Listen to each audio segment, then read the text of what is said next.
এবছর ১৬টা one day match খেলে Bangladesh all out হলো ৮টা ওয়ানডে ম্যাচে। 50% ম্যাচে বাংলাদেশ অল আউট হয়েছে। আরও দুটো ম্যাচে বাংলাদেশের ৯ উইকেট পড়েছে। সেই দুটো ম্যাচেও আসলে বাংলাদেশ অল আউট হতে পারতো যদি বৃষ্টি না হতো। তার মানে কি দাঁড়ালো, ১৬ ম্যাচের ভেতরে ১০ ম্যাচে বাংলাদেশ অল আউট।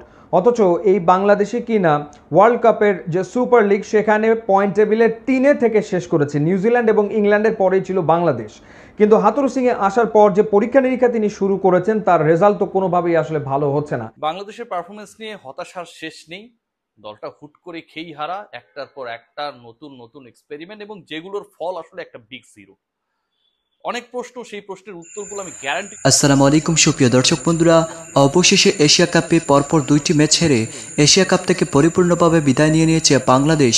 কিন্তু বাংলাদেশের এমন ব্যাটিং অর্ডারকে নিয়ে এবার ব্যাপক প্রশ্ন জেগেছে এবং সেই সাথে বাংলাদেশের এমন ব্যাটিং ব্যর্থতায় বাংলাদেশ যে কোথায় যাচ্ছে সেটা হয়তো এখনও কারো জানা নেই দর্শক বন্ধুরা। এবং সেই সাথে কোচ হাতুরু সিংয়ের এমন পরীক্ষা নিরীক্ষাকে কেন্দ্র করে এবার অনেকে অনেক রকম আলোচনা এবং সমালোচনা করে যাচ্ছে এবং সেই সাথে সেই সকল বিষয়গুলোকে কেন্দ্র করে এবার অত্যন্ত জনপ্রিয় দুই সাংবাদিক রিয়াজ ও তাজিম এবং সাংবাদিক ফাহিম রহমান অত্যন্ত চমৎকার কিছু কথা বলেছেন এবং তারা সেই সকল বিষয়গুলোকে নিয়ে অত্যন্ত কঠিন কিছু জবাব দিয়েছেন।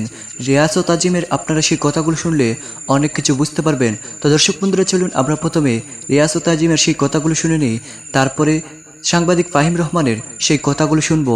আসলে বাংলাদেশ কোন দিকে যাচ্ছে? বাংলাদেশের পারফরমেন্স নিয়ে হতাশার শেষ নেই। দলটা হুট করে খেই হারা, একটার পর একটা নতুন নতুন এক্সপেরিমেন্ট এবং যেগুলোর ফল আসলে একটা বিগ জিরো। অনেক প্রশ্ন, সেই প্রশ্নের উত্তরগুলো আমি গ্যারান্টি দিতে পারি যে আসলে জায়গায় কিংবা অজায়গায় আমরা যদি করিও সেটার আসলে কোনো ব্যাখ্যা আসবে না। যে ব্যাখ্যাটা আসবে সেটা আমাদের প্রশ্নের সঠিক উত্তর হবে না, আপনাকে আমাকে তৃপ্ত করতে পারবে না। দিন শেষে আসলে সবাইকে সেই হতাশাটা মেনে নিতে হবে। তবে আমি দলের পারফরমেন্সে বাংলাদেশ দল খারাপ করছে, বাংলাদেশ দল শ্রীলঙ্কার কাছে ব্যাক টু ব্যাক ম্যাচে হারছে, বাংলাদেশ দল যাচ্ছে তাই ফিল্ডিং করেছে, বাংলাদেশ দলের ওপেনার নাইম শেখ অভূতপূর্ব ব্যাটিং করেছে, ৪৫ স্ট্রাইক রেটে তিনি দেখিয়ে দিয়েছেন উইকেটে চাইলে টিকে থাকা যায় ৪৬ বল পর্যন্ত। আমার কোনো ধরনের দুঃখ, আমার কোনো ধরনের রাগ অভিমান একদমই নেই। আমার কষ্টের জায়গাটা একদম যদি ভেতর থেকে বলি, শুধু একটা জায়গা, একজনের জন্য, তৌহিদ হৃদয়। ৯৭ বলে ৮২ রান, কি অসাধারণ ভাবে চেষ্টা করছিলেন না দলটাকে শেষ পর্যন্ত জেতানোর চেষ্টা। এত জনের এত ধরনের বহুবিধ ব্যর্থতার পরেও বাংলাদেশের কোটি মানুষের প্রাণে হাসি ফোটানোর চেষ্টা, বাংলাদেশকে শেষ পর্যন্ত এশিয়া কাপের ইকুয়েশনে টিকিয়ে রাখার চেষ্টা। তরুণ একজন ক্রিকেটার কিভাবে করে গেলেন, কিভাবে হিট করছিলেন, কিভাবে স্ট্রাইক রোটেট করছিলেন, মুশফিককে নিয়ে কিভাবে পার্টনারশিপ বিল্ড করছিলেন। শেষ পর্যন্ত একে একে সবাই চলে গেলেন, হৃদয়কে একা ফেলে হৃদয় শেষ পর্যন্ত ম্যাচ জিতিয়ে সবার হৃদয় জয় করতে না পারলেও আমার হৃদয় জয় করেছে। এমন একটা দল যে দলটা আসলে বিশ্বকাপকে কেন্দ্র করে তাদের প্রিয় ফরম্যাটে ঘরের পাশে বাড়ির পাশের উঠানে যেখানে খেলাটা বিশাল স্বপ্ন দেখে এবং সেই স্বপ্ন যখন দেখা শুরু করেছে, সেই স্বপ্নের আসলে একটা একটা পালক যখন মুকুটে যোগ হওয়া শুরু করেছে, ঠিক তখন থেকেই কার যেন একটা বাজে দৃষ্টি পড়েছে পুরো দলটার উপর, একদম বাজে অবস্থা।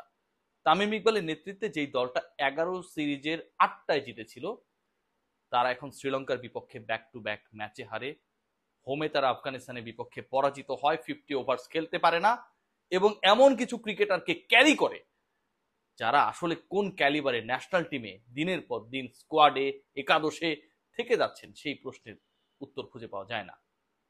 একটু আগে বলছিলাম যে আসলে ৪৫ স্ট্রাইক রেটেও একজন ওপেনার ব্যাট করতে পারেন, দৃষ্টিকটুভাবে আউট হতে পারেন, অবাক হতে পারেন এবং সেগুলো আসলে দেখার পরে আমরা যারা আসলে খেলাটাকে দেখি, ভালোবাসি, ফলো করি, কিংকর্তব্য বিমূঢ় হয়ে যায়। একবার যদি খেয়াল করা হয় যে এই ওপেনিং নিয়ে যে ধরনের একটার পর একটা ড্রামা এক্সপেরিমেন্ট করা হয়েছে, হেড কোচ তার ইচ্ছা মতো যেভাবে এক্সপেরিমেন্ট করেছে, তিনি কি সব কিছুর ঊর্ধ্বে? যা খুশি তাই বাংলাদেশে ক্রিকেট নিয়ে করার লাইসেন্স তাকে দিয়েছে কে?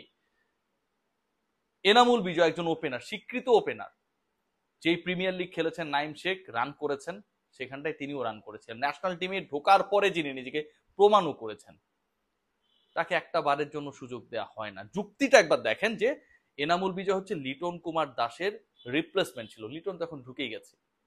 এটা কোন সায়েন্স ভাই?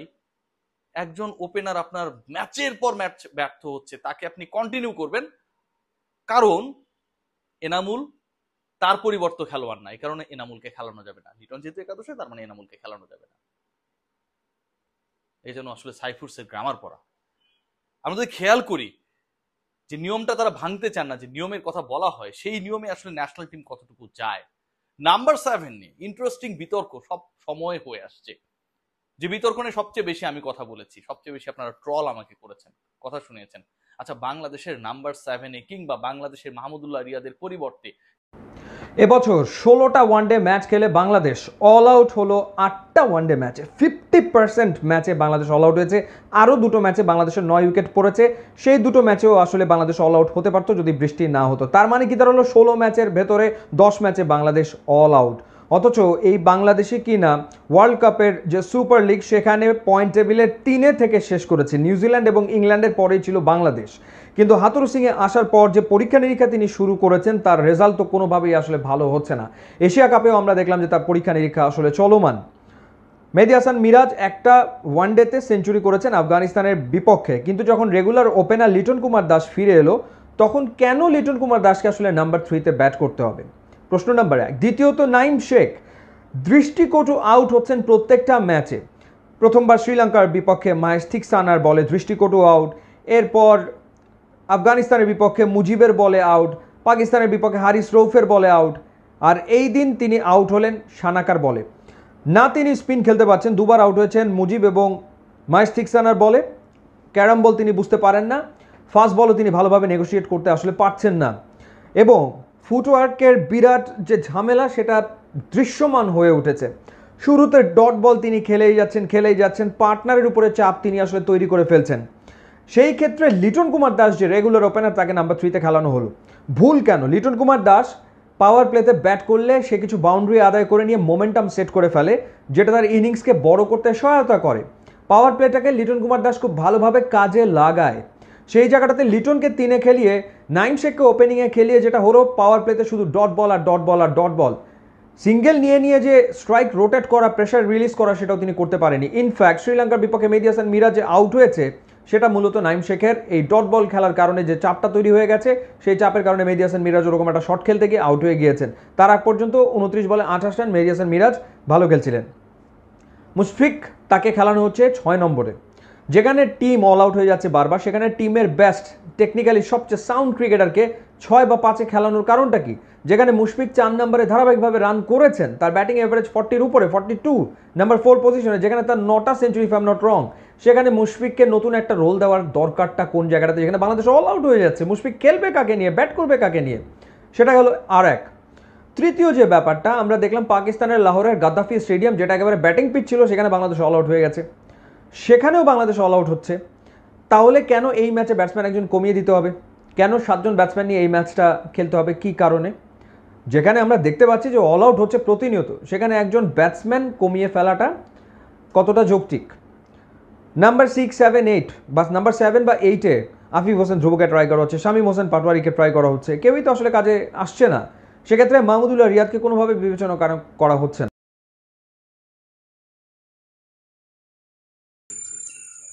তো দর্শক বন্ধুরা, আপনারা হয়তো এই পুরো ভিডিওটি দেখে এবং তাদের এই কথাগুলো শুনে অবশ্যই বুঝতে পেরেছেন, অবশেষে বাংলাদেশের পরীক্ষা নিরীক্ষা শেষ হয়ে গিয়েছে এশিয়া কাপে, এবং এশিয়া কাপ থেকে পরিপূর্ণভাবে বিদায় নিয়েছে, কিন্তু রয়ে গিয়েছে হাতুরু সিংহে। দর্শক বন্ধুরা, এবং সেই সাথে বাংলাদেশের এমন পরীক্ষা নিরীক্ষার ব্যাটিংয়ে বাংলাদেশের যে পরিস্থিতি কি হতে যাচ্ছে সেটা হয়তো এখন কারো জানা নেই, এবং সেই সাথে বাংলাদেশের ক্রিকেট ফ্যানদের এমন কান্না কতদিন আর সহ্য করবে?